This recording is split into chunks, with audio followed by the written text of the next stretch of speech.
전능하신 하나님 아버지, 하나님의 은혜를 알면서도 살면서도 하나님의 선하신 뜻대로 오늘을 살면서도 하나님을 시험하며 의심하는데 무서워하지 않았던 저희 죄악을 용서하여 주시옵소서. 하나님 아버지의 은혜로 이 시간 하나님을 예배하는 자녀들을 축복하여 주시옵소서. 하나님의 영이 오셨음을 알고도 믿고도 저희는 하나님의 영이 인도하시며 기뻐하시는 바를 쫓지 않았습니다. 하나님의 영이 아닌 자기 욕심이 좋아하는 바를 쫓아 오늘도 살았습니다. 하나님 아버지, 오늘 우리의 죄악을 아십니다. 하나님 아버지, 저희 죄악을 용서하여 주시옵고 오늘 아버지를 예배하는 자녀들을 사하시고 거룩하게 하소서.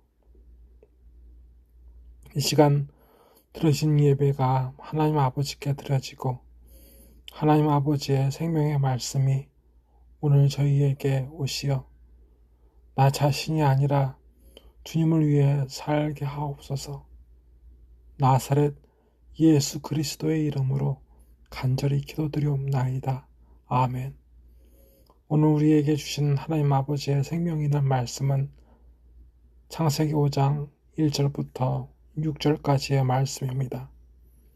아담이 그의 아내 하와와 동침하매 하와가 임신하여 가인을 낳고 이르되 내가 여호와로 말미암아 등남하였다 하니라. 그가 또 가인의 아우 아벨을 낳았는데 아벨은 양치는 자였고 가인은 농사하는 자였더라. 세월이 지난 후에 가인은 땅의 소산으로 제물을 삼아 여호와께 드렸고 아벨은 자기도 양의 첫 새끼와 그 기름으로 드렸더니 여호와께서 아벨과 그의 제물은 받으셨으나 가인과 그의 제물은 받지 아니하신지라. 가인이 몹시 분하여 안색이 변하니 여호와께서 가인에게 이르시되 네가 분하여 함은 어찌 됨이며 안색이 변함은 어찌 됨이냐. 아멘.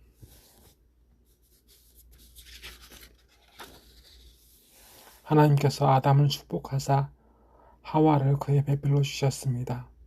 그리고 죄악으로 말미암아 그 둘은 하나님께 등을 돌렸고 그 둘은 자신들의 죄악을 인정하고 용서를 구하기보다 자기 잘못은 하나도 없는 것처럼 하나님 앞에 변명을 했습니다.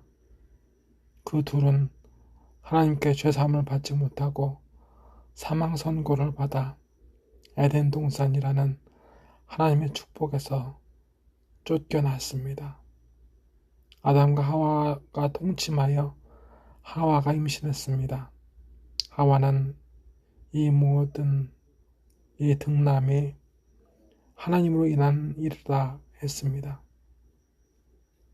그렇게 태어난 아기가 가인이었습니다. 그리고 아벨입니다.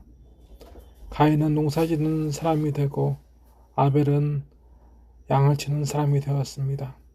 이 둘은 장성해서 그 부모도 하지 못한 일을 했는데 자신들에게 베푸신 은혜를 그들의 소득을 들여서 표현하는 것입니다. 은혜에 대한 감사, 그것입니다.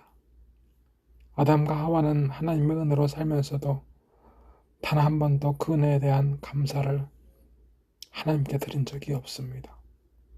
미루어 보건대 사실 아기를 낳는 고통은 하와의 죄악으로 인한 징계였고 아담의 수고도 아담의 죄악으로 인한 징계였습니다. 하나님께 사함받지 못한 이들의 종말은 죽음이었다는 사실을 우리는 일찍이 알고 있습니다.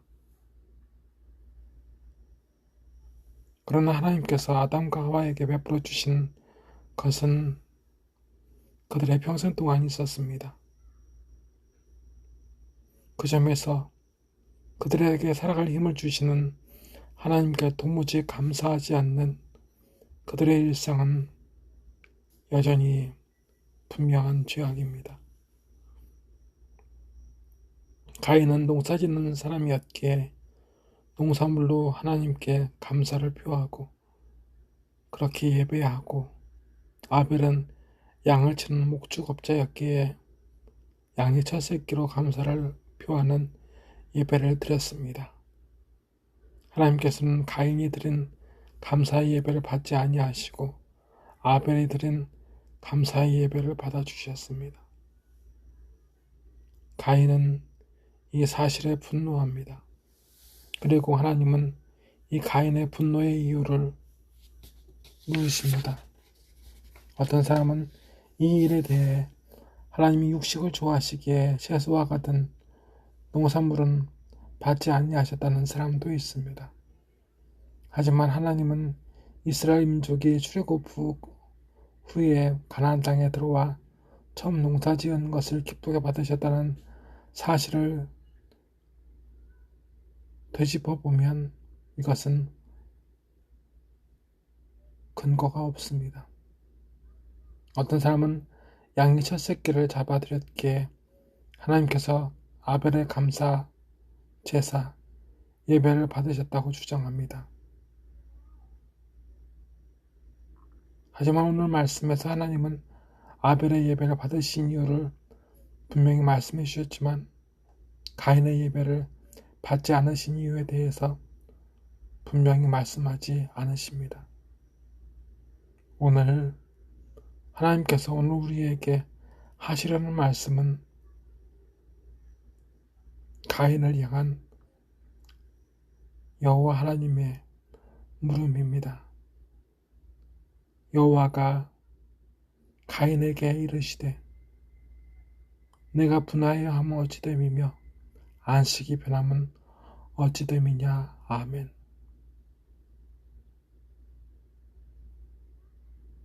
하나님께서는 오늘 그처럼 그들 부모도 하지 않은 감사의 제물 예배를 드렸으나 받지 않으시고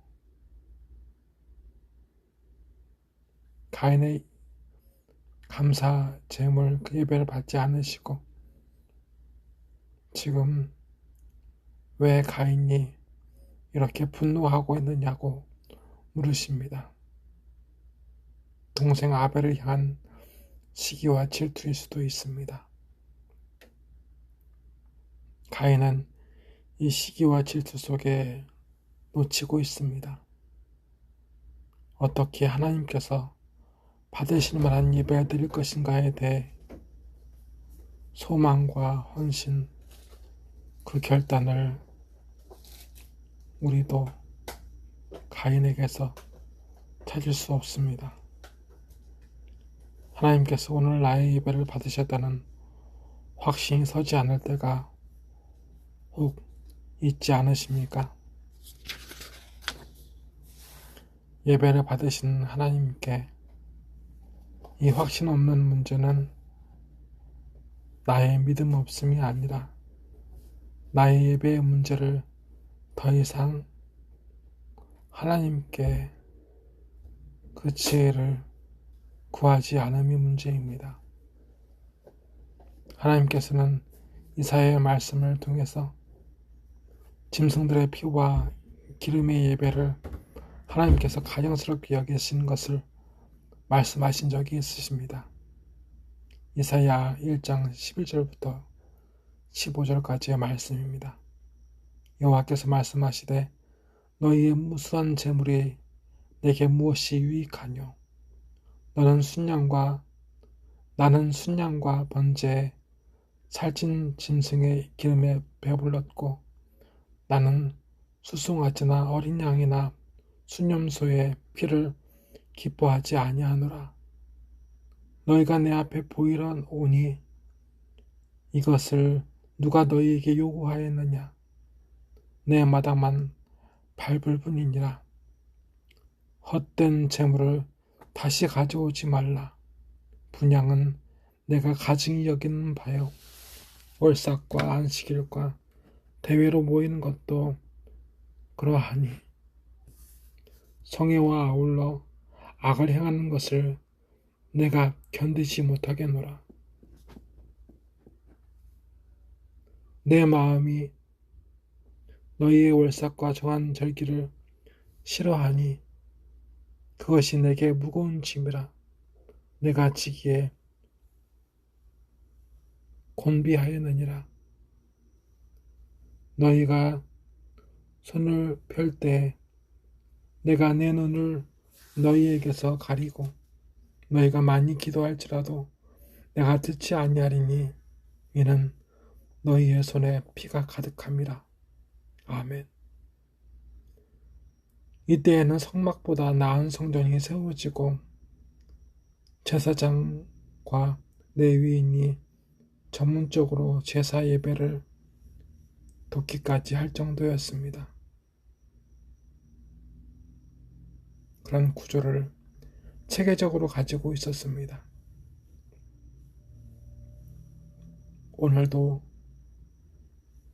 우리는 체계적으로는 예배를 잘 하고 있습니다. 그러나 그들과 우리는 지금 놓치고 삽니다. 체계적인 예배가 아니라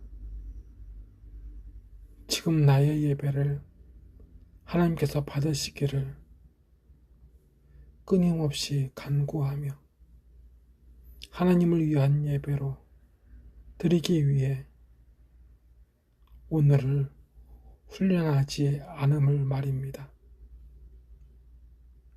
여러분 안에 가인을 위해 살지 말고 여러분 앞에 계신 하나님을 위해 사십시오.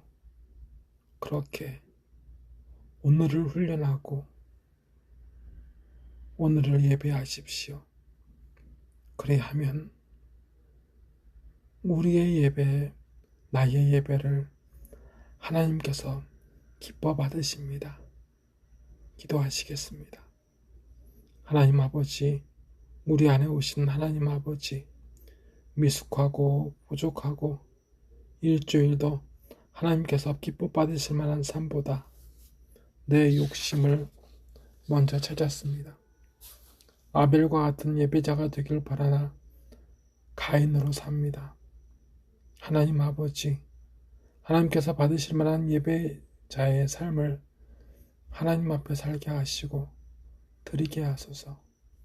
시종일관 저희를 주장하여 주시고 이 마지막 때 2000년 전 마국간 아닌 하나님께서 기뻐 받으시는 예배의 자리에 우리 주님께서 와 주시옵소서. 우리를 받아 주시옵소서. 우리의 고난과 환난을 아시는 하나님 아버지, 더 깊어지고 더 아우성이 더 커지고 있습니다. 일찍이 말씀하신 것처럼 마음에 하나님 아닌 것을 섬기고 하나님 아닌 것을 예배하는 사단의 계략에 속았습니다. 하나님 아버지, 이 마지막 때 하나님 아버지의 예배자로 서게 하옵소서. 우리의 예배를, 우리의 인생을, 우리의 예물을 기뻐 받아 주시옵소서. 우리에게 지어진 것, 우리에게 지어지지 않는 것으로 기뻐하고 즐거워하고 염려하기보다 오늘 우리에게 주신 사명으로 인해 기쁨이 충만케 하옵소서. 그리고 그 열매를 맺기 위해 인내하게 하소서. 이 세상 속에는 아버지의 자녀들을 축복하여 주시고 우리의 모든 것이 오늘 하나님 아버지를 기쁘시게 하게 하옵소서. 나사렛 예수 그리스도의 이름으로 간절히 기도드리옵나이다. 아멘. 지금은 하나님의 예배자로 하나님께서 기뻐 받으시는 예배자로 살고자 하는 이 안에 있는 이 밖에 있는 모든 하나님의 자녀들 머리 위에 주 예수 그리스도의 은혜와 주 하나님 아버지의 무한하신 사랑과 주 성령님의 감화감동 역사하심이 이제로부터 영원토록 함께 하시기를 간절히 축원하옵나이다. 아멘.